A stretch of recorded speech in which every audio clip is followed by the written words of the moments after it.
নমস্কাৰ, মই আয়ুষ। আজি হৈছে 29 এপ্ৰিল মঙলবাৰ। দিনটোৰ কেইটামান গুৰুত্বপূৰ্ণ খবৰ লৈ আহিছোঁ। প্ৰথম খবৰটো হৈছে কাশ্মীৰৰ 48টা পৰ্যটনস্থলী বন্ধ। পেহেলগামৰ আক্ৰমণৰ পিছত কাশ্মীৰৰ পৰ্যটনস্থলী বন্ধ। 48টা পৰ্যটনস্থলী বন্ধ কৰিছে জম্মু কাশ্মীৰ চৰকাৰে। সন্ত্ৰাসবাদীৰ আক্ৰমণৰ শংকাত বন্ধ কৰিছে পৰ্যটনস্থলী।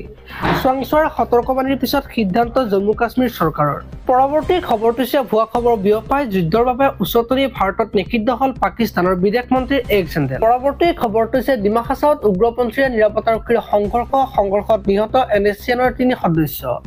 ডিমা হাছাওৰ দিখামলাইত এই সংঘৰ্ষ। বিগত ফেব্ৰুৱাৰীত NSCNে ডিমা হাছাওত স্থাপন কৰিছিল কেম্প। পৰৱৰ্তী খবৰটো হৈছে মেট্ৰিক পৰীক্ষাৰ্থী গাখীৰ খাবলৈ প্ৰতিমাহে দিয়া হ'ব 300 টকাকৈ। নিৰ্বাচনী সভাত মুখ্যমন্ত্ৰীৰ ঘোষণা। পৰৱৰ্তী খবৰটো হৈছে মৰিগাঁও দৰং সংযোগী নিৰ্মাণ কৰা হ'ব দলং। মৰিগাঁও দৰং হৈ ভূটানলৈকে হ'ব পথ। মৰিগাঁৱৰ নিৰ্বাচনী প্ৰচাৰ সভাত মুখ্যমন্ত্ৰীৰ ঘোষণা। পৰৱৰ্তী খবৰটো হৈছে কাইলৈ ঘোষণা কৰা হ'ব উচ্চতৰ মাধ্যমিকৰ ফলাফল। পুৱা 9 বজাত ঘোষণা কৰিব SSEBয়ে। এইবাৰ পৰীক্ষাত অৱতীৰ্ণ হৈছিল 3,02,420 গৰাকী পৰীক্ষাৰ্থী। পৰৱৰ্তী খবৰটো হৈছে হত্যা নহয় পানীত পৰিহে মৃত্যু হৈছিল বলিউডৰ অভিনেতাৰ। গুৱাহাটীত বলিউডৰ অভিনেতাৰ মৃত্যুৰ নতুন মোৰ। পৰৱৰ্তী খবৰটো হৈছে অখিল গগৈয়ে এদিন আমাৰ পক্ষত কথা ক'ব, দুদিন পিছত বিপক্ষে ক'ব। এদিন ভূপেন বৰাৰ লগত চাহ খাব, দুদিন পিছত আকৌ তেওঁ কংগ্ৰেছকে সমালোচনা কৰিব।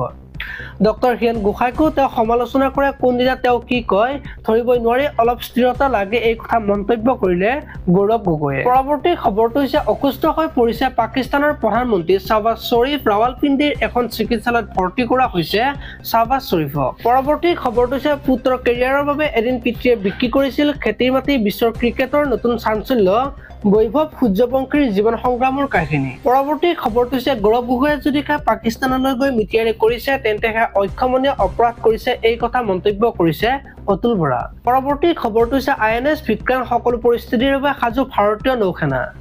22 এপ্ৰিলৰ পেহেলগামৰ আক্ৰমণৰ পাছত নৌসেনাৰ এই তৎপৰতাই বহু ইংগিত বহন কৰিছে। এই অনুশীলনৰ সময়ছোৱাত নৌসেনাই এক এণ্টি-শ্বিপ মিছাইলৰো সফল পৰীক্ষণো সম্পন্ন কৰে। পৰৱৰ্তী খবৰটো হৈছে পাকিস্তানী বিমানৰ বাবে বন্ধ হ'ব পাৰে ভাৰতৰ আকাশমাৰ্গ। পেহেলগামত সন্ত্ৰাসবাদীৰ আক্ৰমণৰ পিছতে ভাৰত চৰকাৰে সক্ৰিয়ভাৱে ভাৰতীয় আকাশমাৰ্গ পাকিস্তানী বিমান সংস্থাৰ বাবে বন্ধ কৰাৰ কথা চিন্তা কৰিছে। ভাৰতীয় বন্দৰত পাকিস্তানী জাহাজ নিষিদ্ধ কৰাৰ কথাও বিবেচনাধীন হৈ আছে। আজিলৈ ইমানে। আপোনালোকে যদি ভিডিঅ'টো চাই ভাল পালে তেতিয়াহ'লে লাইক কৰিব আৰু এনেকুৱা ধৰণৰ খবৰবোৰ সদায় পাই থাকিবলৈ চেনেলটো ছাবস্ক্ৰাইব কৰি বেল আইকনটো প্ৰেছ কৰি দিব। ধন্যবাদ।